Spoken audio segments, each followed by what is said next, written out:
Welcome to class. Thanks for coming in on a holiday. I appreciate you guys being here.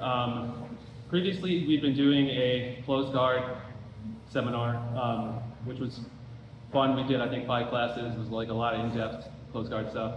Closed guard is pretty static. The next unit I want to do is about like flowing and mobility in jiu-jitsu. For me, jiu-jitsu is the most fun when you're like moving around, you're playing around. Flow rolling with a good training partner is like dancing almost. You take turns taking the lead, you go through a ton of phases, a ton of transitions, you get to see a lot of stuff you might not otherwise see. And because you're flowing, you're both working on getting better together, you can often like stop and be like, oh, that was really cool what you did there, do you mind telling me what you did or why you did that? So it's an opportunity for both partners to learn.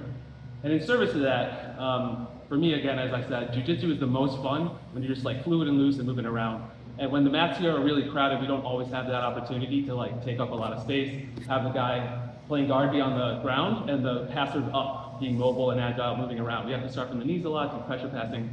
So in this situation where we have smaller classes during the day, it's a great opportunity to do some of that mobility stuff.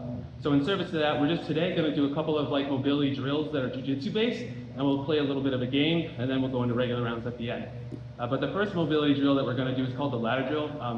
Kenneth, can I use you for this demonstration? So for the ladder drill, Kenneth is basically just going to lay here like a log, and I'm going to start at the bottom, moving my way up. There's 3 distinct phases to this, and it starts from the bottom with a knee staple on his knees. So I'm here, I've got his knees stapled, and I'm just going to switch like this. Kenneth is going to roll over, I staple, and I replace. That's the first set. The second set is at the waist. Knee on belly, I'm like this, I knock my knee off, Kenneth rolls over, knock my knee.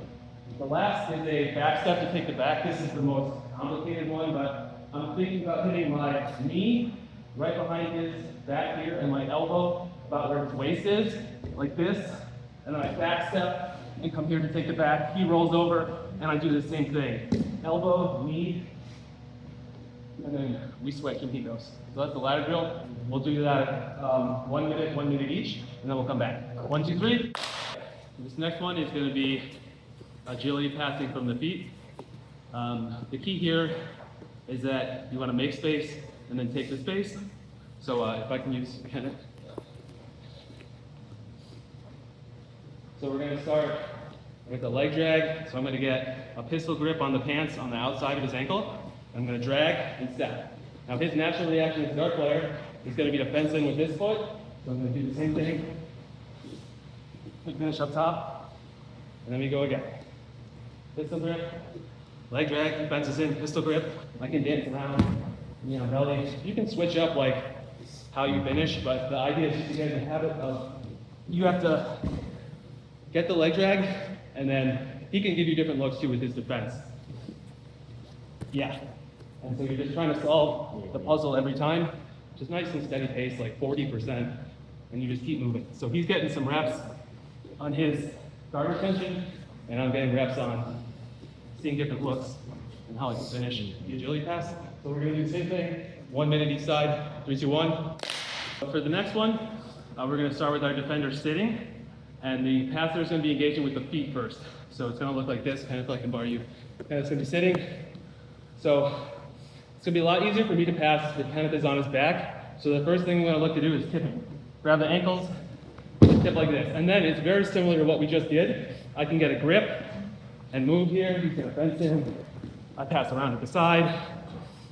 Or I might tip him, come to the knees grips for a Toriando.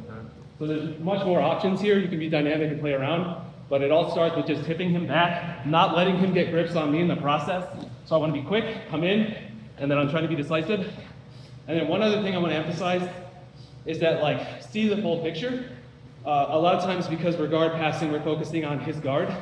But like, from here up, there's like, so if he's here, his guard is like here, right?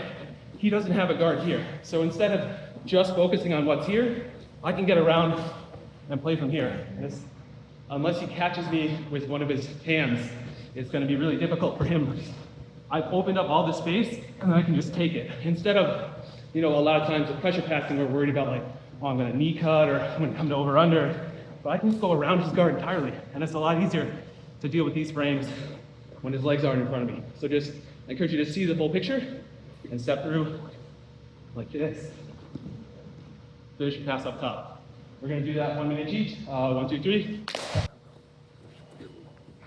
All right, for this last one, we're gonna get some reps of, I call it the slingshot pass, probably has a cooler sounding name.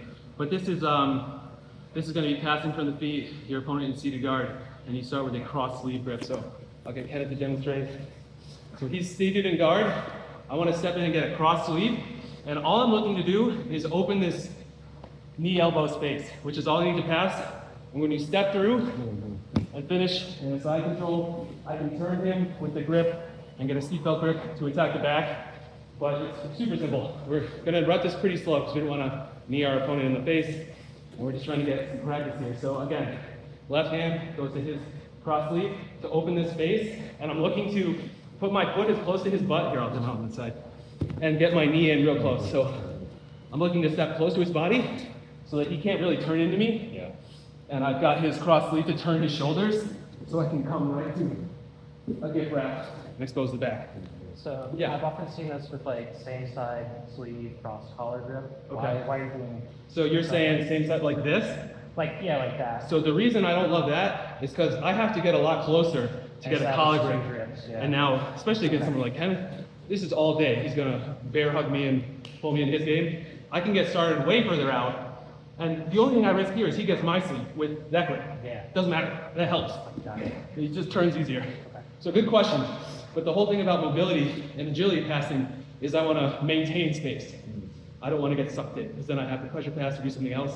So yeah, great question, but this is opening the space. That's all I need. Now, if his right leg is active, Sure. do you think he can still hit it if he's mounting your hip with his right leg? His right leg. Yeah. Like this? Yeah. Sure. Just pop it in. Yeah. The worst thing that can happen is if he tries to bring this leg into my arm or like fence up high or something like that. But even then, Yeah. I just, you know. Are you doing So- fingers down or pistol grip on that? For this, I roll it over. This is much stronger because then I can direct it away. Pistol grip isn't as good. It's also to get a pistol grip, you really need two hands or like some loose cloth. If you are wearing tailored gis like Greg, you probably don't have that much space to play with.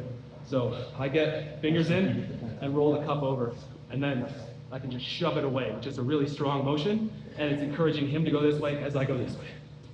Any other questions on that one? Cool, we're gonna do the same thing, 1 minute each. 1, 2, 3. All right, great work on those.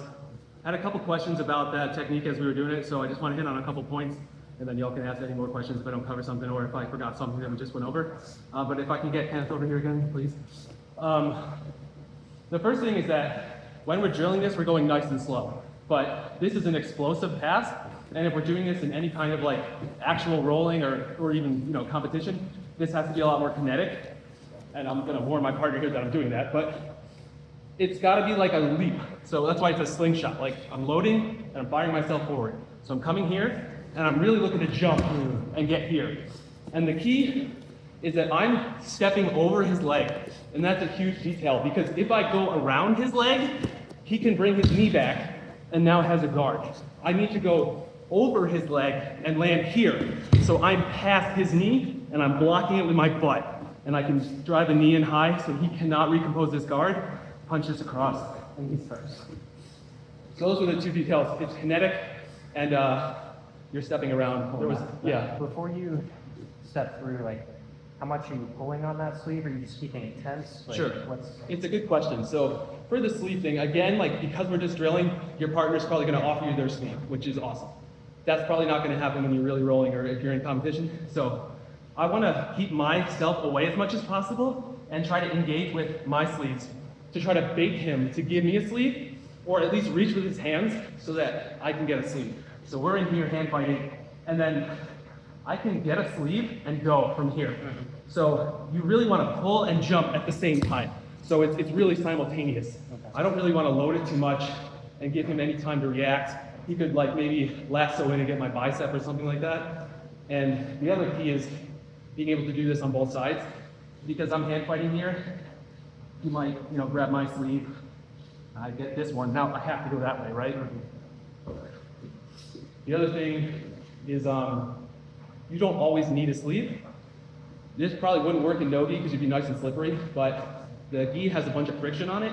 you can essentially just arm drag and get the same result. And it's even more powerful because his arm is attached to his body more than his gi is. So don't worry about the grip so much. I just need some control. And the arm is great too because you can just turn his whole body with the arm attached. Matt, are you just thinking about the jump? Are you kind of loading on your back leg and then? Yeah, so Think about it? because I'm keeping my weight back, I have all this potential energy to come forward. Right. And I'm launching off my leg that isn't stepping and just lunging through. Got it. And then you want to make sure that you have like an active post Yeah. in case he comes back hard. Yeah. You're gonna want to catch him with the cross face and like have some potential energy to You're stop keeping a him. wide base when you're in the belly. Yeah. Any other questions on that one? Cool. We're gonna do some positional. We'll pass and sweep with what we just went over, and then we'll go into regular rounds from there. So get thumb guards, get water, 3, 2, 1.